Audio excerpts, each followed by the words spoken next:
Welcome everyone, welcome to JK Law classes. So today we will study center and state relation, financial relation. F denotes to financial relation, center and state financial relation. आपको इस topic से पता चल रहा होगा कि आज हम क्या पढ़ने वाले हैं. फाइनेंशियल रिलेशन है मनी के, तो ना स्टेट चल सकता है ना सेंटर चल सकता है, चला सकता है किसी चीज को, ना चल सकता है. तो फाइनेंशियल कैसे डिस्ट्रीब्यूशन है हमारी पावर्स और हमारे और स्टेट और सेंटर के बीच में किस तरीके से रिलेशंस होते हैं. सो आज हम इसमें पढ़ेंगे. फर्स्ट ऑफ ऑल, जब हम रिलेशंस की फाइनेंशियल स्टेटस पे बात करते हैं उससे पहले हमें पता होना चाहिए यूनिटरी और फेडरल फॉर्म ऑफ गवर्नमेंट क्या होता है. यूनिटरी मीन्स क्या होता है और फेडरल मीन्स क्या होता है. यूनिटरी का मीन्स आपको समझ में आ रहा होगा, यूनाइट होना मीन्स एक जगह पावर्स होना. एक जगह पावर मीन्स सेंटर के पास सारी पावर्स होना. यहाँ पे यूनिटरी फॉर्म ऑफ गवर्नमेंट में सारी पावर जो होती है वो सेंटर के पास होती है. और जो फेडरल फॉर्म ऑफ गवर्नमेंट होती है यहाँ पे सारी पावर किसके हाथ में होती है, centre plus state. Division of powers होता है. सेंटर के पास अपनी पावर्स होती हैं और स्टेट के पास अपनी पावर्स होती हैं. लेकिन इंडिया जो है वो यूनिटरी फॉर्म ऑफ गवर्नमेंट है या फेडरल फॉर्म ऑफ गवर्नमेंट है, ये फर्स्ट आपका एक क्वेश्चन है जो आपको बिल्कुल लास्ट में मैं आपको बताऊंगी और आप भी कमेंट करके मुझे बता सकते हैं. So unitary form of government India कब बनती है, जब हम इमरजेंसी प्रोविजंस हमारे देश में लागू होते हैं. कोई भी ऐसी स्थिति जहां पे इमरजेंसी लागू हो जाए, वो हम इमरजेंसी प्रोविजंस जो भी होंगे इमरजेंसी, तो हम वो नेक्स्ट वीडियो में फिर किसी वीडियो में पढ़ेंगे जरूर. लेकिन आपको पता होना चाहिए कि यूनिटरी फॉर्म ऑफ गवर्नमेंट कब होती है इंडिया में, इमरजेंसी के टाइम पे. अदरवाइज आपको पता है कि हमारी जो पावर्स है, सेंटर की पावर्स अपनी है, स्टेट की पावर्स अपने पास है. लाइक वहां पे जो भी फैसला लेंगे सेंटर लेगी, ठीक है, वो टॉप है सब चीजों का, हिरार्की है हमारे पास. लेकिन स्टेट के पास भी अपनी पावर्स है ना, कि हम अपने रिलेटेड एजुकेशन से रिलेटेड वो सारी पावर्स किसके पास है, स्टेट के पास है. और सेंटर क्या करती है, सेंटर के पास अपनी पावर्स है जो हमारे लिए लॉज बनाना और हर चीज को वो सेंटर अपने तरीके से काम कर रही है. तो दोनों की पावर क्या है, डिवाइड है. तो this is federal form of government. जहां पे पावर बिल्कुल यूनाइट हो, एक जगह हो, मीन सेंटर के पास हो, उसको बोलते हैं यूनिटरी फॉर्म ऑफ गवर्नमेंट. जहां पे पावर दोनों के पास हो वहां बोलते हैं federal form of government. So next क्या है, हमारे जो रिलेशंस है वो 3 टाइप्स में डिवाइड है. ये आपको पता होने चाहिए. लेजिस्लेटिव रिलेशन, एडमिनिस्ट्रेटिव रिलेशन और फाइनेंशियल रिलेशन. लेकिन हम इन 2 टॉपिक के बारे में आज बात नहीं करेंगे. आज हम बात करेंगे फाइनेंशियल रिलेशन के बारे में. आपको ये पता होना चाहिए एक्चुअली में कि जो इसके आर्टिकल्स हैं वो हमारे कॉन्स्टिट्यूशन में कहाँ पे है, तो ये पता होना चाहिए आपको. Legislative relations are in 245 to 255. Okay, जो लेजिस्लेटिव रिलेशन है वो 245 से लेकर 255 आर्टिकल में है, डिफाइन है. और एडमिनिस्ट्रेटिव रिलेशन 256 to 263. 256 to 263 बहुत इजी है, ये आप समझ सकते हैं. 45 55 मीन्स 10 आर्टिकल्स. एंड यहाँ पे 56 63 कितने हो गए, 7 हो गए. ओके, और यहाँ पे जो फाइनेंशियल रिलेशन है वो है 264 से लेकर 293 तक.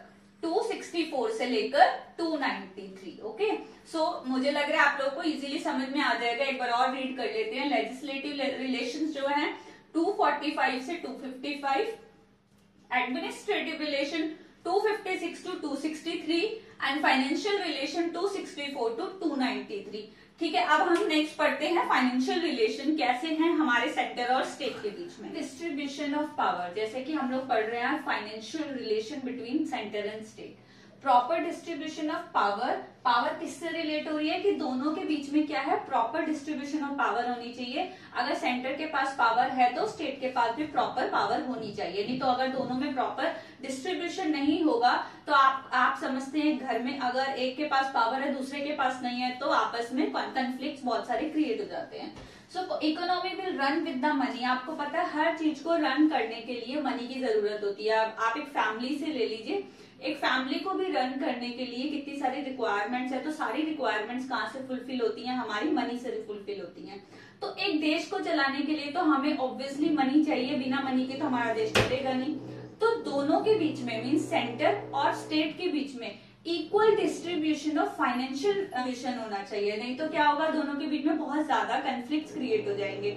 एक घर में फादर के 2 बेटे हैं, प्रॉपर्टी ज्यादा दे दी, दूसरे को कम दे दी है, तो घर में क्या हो जाएगा, कन्फ्लिक्ट क्रिएट हो जाएंगे और बहुत ज्यादा प्रॉब्लम्स क्रिएट हो जाएंगी। तो इसी तरीके से दोनों के बीच में इक्वल डिस्ट्रीब्यूशन ऑफ पावर्स होनी चाहिए, powers related to financial relation. Okay, so आपको मैंने पहले ही बता दिया फाइनेंशियल रिलेशन जो है वो कहाँ पे डील करता है, 264 टू 293 पार्ट 12, याद रखिएगा पार्ट 12। ओके, और जो एडमिनिस्ट्रेटिव एंड लेजिस्लेटिव डील करता है वो पार्ट 11th में डील करता है, लेकिन जो फाइनेंशियल रिलेशन है वो पार्ट 12th में डील करते हैं। So allocation of taxing power, allocation means allocate करना पावर्स को। टैक्सिंग पावर, टैक्स तो आप समझते हैं कि हम अगर हम एक बिस्किट का पैकेट भी ले रहे हैं पार्ले जी का, तब भी हम क्या कर रहे हैं, टैक्स पे कर रहे हैं। क्या पे कर रहे हैं, टैक्स पे कर रहे हैं। तो एलोकेट कैसे करते हैं, कौन टैक्स को लेता है, कौन डिस्ट्रीब्यूट करता है, दोनों में डिस्ट्रीब्यूट होता है या नहीं, या सिर्फ सेंटर के पास रहता है, तो ये चीज हम इसमें समझेंगे। सो पार्लियामेंट से रिलेटेड है सेंटर, और स्टेट तो आप समझ रहे हैं। Parliament 13 entries on subject of union list, कितनी एंट्रीज है उसमें, 13 एंट्रीज है, जिसमें वो क्या करता है, टैक्स लेने की पावर रखता है। मीन्स उसके पास पावर है 13 एंट्रीज में जो भी मेंशन है उसमें क्या करता है, सेंटर क्या कलेक्ट करता है, टैक्स कलेक्ट करता है।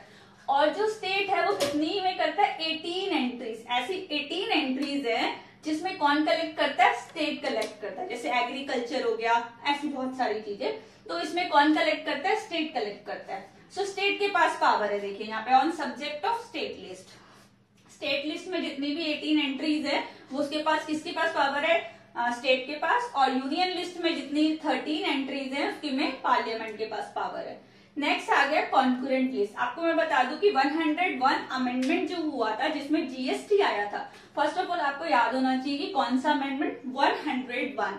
तो उसमें क्या था, पहले उससे कॉन्करेंट लिस्ट में कोई भी ऐसी पावर नहीं थी। कॉन्करेंट लिस्ट में वो पावर होगी जिसमें सेंटर और स्टेट दोनों के पास पावर है टैक्स को कलेक्ट करने की। वो कब आई, जब 101 अमेंडमेंट आया जिसमें जीएसटी प्रपोज किया गया, जिसमें जीएसटी को लेके आए। तो GST means goods and service tax, GST means goods and service tax. उसके आगे हम थोड़ा सा जीएसटी के बारे में पहले हम ये चार्ट देख लेंगे। टैक्स रेवेन्यू डिस्ट्रीब्यूशन किस तरीके से होता है। First, tax exclusive to centre, means सारा टैक्स जो कौन एक्सक्लूसिवली कलेक्ट करता है, centre. Next, tax exclusive to states, अब क्या कर रहा है, सिर्फ स्टेट कलेक्ट कर रहा है, स्टेट ही उसको खर्च करेगा। Tax levied collect by centre but given to the state, पहले क्या कर रहा है, इसमें सेंटर कलेक्ट कर रहा है लेकिन किसको दे रहा है, स्टेट को दे रहा है। Next is taxes levied bye centre collected by state, अब क्या है, कलेक्ट कर रहा है स्टेट लेकिन खर्च कौन कर रहा है, लेवी कौन कर रहा है, इम्पोज कौन कर रहा है, सेंटर कर रहा है इसमें। अब next is tax levied collected by centre distributed to state, अब इसमें क्या कर रहा है, सेंटर खुद कलेक्ट कर रहा है और उसके बाद डिस्ट्रीब्यूट कर देता है स्टेट में, जैसे इनकम टैक्स। ओके, ये 5 टाइप के टैक्सेस होते हैं। Distribution of non tax revenue, distribution कैसे होता है, सेंटर के पास कौन कौन से टैक्स लेने की कहाँ होती है और स्टेट के पास। मैंने कुछ एग्जाम्पल्स रखे हैं, इसके अलावा भी बहुत सारे होते हैं। So this is railway, railway में कुछ परसेंट स्टेट के पास जरूर जाता है, लेकिन जो मैक्सिमम टैक्सेस लेने की पावर होती है वो सेंटर के पास होती है। बैंकिंग सेक्टर, बैंकिंग सेक्टर में क्या होता है, लाइक 35% जो होता है स्पॉन्सर का होता है और 15% स्टेट का, और जो 50% बचा means maximum part, majority part जो है वो सेंटर के पास जाता है, सेंटर का होता है। तो इसीलिए जो टैक्स लेने की पावर होती है वो सेंटर के पास होती है। पोस्ट, टेलीग्राम्स जो वर्ल्ड हमारे इंडिया में होते हैं, पोस्ट जो चलते, लेकिन अभी तो खैर बहुत कम हो गया है इसका चलना और सब चीजें, तो लेकिन फिर भी इसकी टैक्स कलेक्ट करने की पावर सेंटर के पास है। ब्रॉडकास्ट जितने भी होते हैं, स्पेक्ट्रम एलोकेशन से, ये भी एक तरीके का ब्रॉडकास्ट है, इन सब चीजों से टैक्स कलेक्ट करने की पावर सेंटर के पास होती है। स्टेट के पास forest department, irrigation department, fisheries and etcetera, बहुत सारे और होते हैं। सो ये जो थोड़े बहुत एग्जाम्पल्स है, ये आपको पता होने चाहिए कि कौन कौन से एक्चुअली में डिवीजन है, कहाँ कहाँ सेंटर के पास पावर है, कहाँ स्टेट के पास। अब हम इस चार्ट को भी देख लेंगे। टैक्स रेवेन्यू कौन से होते हैं और नॉन टैक्स रेवेन्यू कौन से होते हैं। Income tax except income tax on agriculture, all the custom duties including export duties, third corporation tax, excise duty on the use of alcohol including tobacco और any other substance use for medicinal purposes. Next is estate duty, taxes on transaction in both future market as well as future market except stamp duties, taxes on agriculture value other than agriculture land के अलावा जो भी चीज़ें use होती हैं उस पर taxes, terminal taxes, taxes और इंटर स्टेट कॉमर्स, जो हम सामान भेज रहे हैं दूसरे स्टेट में वो उसको बोलते हैं inter state commerce. Then taxes on advertisement given in newspaper. So अब देख लेते हैं नॉन टैक्स रेवेन्यूज़ कौन कौन से होते हैं। Income tax from government undertaking and monopolies, taxes on borrowing either internal or external, fees taken in supreme court, incidental receipts. So ये 4 नॉन टैक्सेस हैं और ये सारे tax revenue. Goods and service tax, तो गुड्स एंड सर्विस टैक्स कब आया था? 101 amendment से 1 जुलाई 2017, 1 जुलाई 2017 को 101वें अमेंडमेंट से क्या आया था हमारे पास? Goods and service tax. अब हम इसके बारे में बहुत ज्यादा नहीं पढ़ेंगे क्योंकि हमारी उतनी रिक्वायरमेंट में नहीं है हमारे जो हम चैप्टर पढ़ रहे हैं, बस हमें नॉलेज होनी चाहिए कि ये कब आया था और इसका रीजन क्या था। एक्चुअली में आप बताएंगे, पहले तो मुझे टैक्स क्या होता है। चलिए ठीक है, आप लोग मुझे कमेंट बॉक्स में बताइएगा, पहले मैं आपको बता देती हूँ। Tax, what is tax? Tax हमारे 2 टाइप्स के होते हैं। टैक्स वो होते हैं जनरली जो गवर्नमेंट को हम पे करते हैं, वो किस लिए यूटिलाइज करते हैं? वेलफेयर के लिए यूटिलाइज करते हैं, हमारी कंट्री के लिए। अब आप लोग जो भी इतने सारे ये आवास योजना, प्रधानमंत्री आवास योजना, हेल्थ से रिलेटेड ये जो कंस्ट्रक्शन है, हॉस्पिटलाइज जो हो रहे हैं लोग, जो अभी लाइक कोरोना में इतनी ऑक्सीजन का अरेंजमेंट हुआ या इतनी दवाइयों का वितरण हुआ, कहाँ से हुआ? ये जो हमारा ही टैक्स गवर्नमेंट के पास जाता है वही हमारे वेलफेयर के लिए उसको यूज करती है। या गरीबों के लिए बहुत सारी चीजें जो आजकल आती हैं, राशन बांटा गया या जो भी था, वो सब हमारे टैक्स से ही हुआ। हमारा टैक्स वहां पहुंचता है तो वो वेलफेयर के लिए यूटिलाइज करते हैं। तो जनरली क्या होता है? टैक्स 2 टाइप्स का होता है, डायरेक्ट टैक्स और इनडायरेक्ट टैक्स। डायरेक्ट जो हम इनकम के बेसिस पे देते हैं, लाइक इनकम टैक्स। जैसे हमारी इनकम का कुछ परसेंट होता है तो हम होता है ना इनकम टैक्स दे रहे हैं। आप लोग बहुत जनरली सुनते हैं इनकम टैक्स, तो बहुत इजी सी बात है। अगर कोई लॉ से रिलेट करता है स्टूडेंट या नहीं करता है, तब भी इनकम टैक्स तो सबको पता होता है जनरली। ओके, सो इनडायरेक्ट टैक्स क्या होता है? Sale tax. जो हम कोई मूवी देख रहे हैं तो एंटरटेनमेंट टैक्स, एक्साइज ड्यूटीज बहुत सारी होती हैं, ऐसे सर्विस टैक्स होते हैं।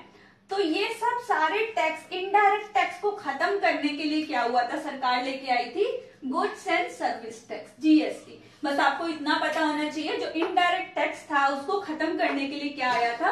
जीएसटी। उसको खत्म करने के लिए क्या आया था? GST, goods and service tax. अब हम देखेंगे goods and service tax council. Council क्या होता है कि जिसमें प्रेसिडेंट के पास पावर है, आफ्टर जीएसटी जब एक्ट आया था उसके 60 डेज के बाद किसको अपॉइंट करेंगे? एक क्या बनाएंगे? काउंसिल बनाएंगे। 60 डेज के बाद क्या बनाना है उन्होंने? काउंसिल। उन्होंने बनाया काउंसिल। काउंसिल क्यों बनाया और ये किसमें बनाया? 279A में। क्या रीजन है उसको बनाने के? उसमें क्या क्या वर्क होता है? उसमें क्या होता है? Goods and service tax council में जो लॉज रिलेटेड टू टैक्स है, जो भी लॉज होंगे, इसमें सेंटर के और स्टेट के रिप्रेजेंटेटिव बैठेंगे, जिसमें क्या होगा? Law related to GST. Okay, repeal करनी है, क्या क्या चीजें नहीं रखनी है, हटानी है, जो इसमें रिक्वायर्ड नहीं है तो वो भी इसमें ही आएगा कि ये चीजें हमें रिक्वायर्ड नहीं है और ये चीजें हमें रिक्वायर्ड है, तो वो किसमें आएंगे? गुड्स एंड सर्विस टैक्स में। उसमें क्या होंगे? लॉज होंगे और जो चीजें रिक्वायर्ड होंगी वो रखी जाएंगी, जो चीज रिक्वायर्ड नहीं होंगी वो नहीं रखी जाएंगी। सो जीएसटी जो टैक्स है वो कौन लेता है? सेंटर लेता है। ओके, सेंटर और स्टेट, ठीक है, दोनों के पास होती है। दोनों जीएसटी की, जैसे ही आपने पढ़ा था, जीएसटी किसमें आता है? कॉन्करेंट लिस्ट में आता है। तो किसके पास पावर होती है? सेंटर के पास भी होती है और स्टेट के पास भी पावर होती है। दोनों के पास पावर होती है। जीएसटी मींस कलेक्ट करने की, ओके, टैक्स को कलेक्ट करने की। ओके, सो कौन से अमेंडमेंट से आया था? 101 अमेंडमेंट से आया था। Now we will talk about residuary power. Residuary power कौन सी पावर होती है? जो कॉन्करेंट लिस्ट में भी नहीं होती है और स्टेट लिस्ट में भी नहीं होती है। किसमें नहीं होती? कॉन्करेंट लिस्ट में भी नहीं है और स्टेट लिस्ट में भी नहीं होती। तो उनके ऊपर कलेक्ट करने की, टैक्स कलेक्ट करने की पावर किसके पास होती है? यूनियन के पास होती है, सेंटर के पास होती है। तो उसमें किस तरीके के टैक्सेस होते हैं आप ये भी देख लीजिए। Example, gift tax, expenditure tax, wealth tax. Okay, residuary power जैसे हमने पढ़ा था, लाइक अभी पीछे ही पढ़ा है हमने, किसके कौन सी लिस्ट में कौन सी एंट्रीज में किसके पास पावर है टैक्स कलेक्ट करने की, ऐसे ही अब रेसिड्यूरी पावर है जो आपको पता होना चाहिए किसमें नहीं आती, ना वो कॉन्करेंट लिस्ट में ना वो स्टेट लिस्ट में, तो उसके ऊपर यूनियन के पास पावर होती है टैक्स कलेक्ट करने की। अब आपको ये चार टर्म्स जो हैं इसको बहुत अच्छे से देखना है क्योंकि पूरा फाइनेंशियल रिलेशन इन्हीं चार टर्म्स पे डिपेंड है। लेवी, लेवी मतलब उद्ग्रहण, इम्पोज करना, लेवी करना, किसी के ऊपर इम्पोज करना। कलेक्टेड मीन जुटाया हुआ, जो भी हम टैक्स को कलेक्ट करते हैं हम किसको देते हैं और आगे कैसे डिवाइड होता है, मीन्स ये चार टर्म हमें वो बताती हैं।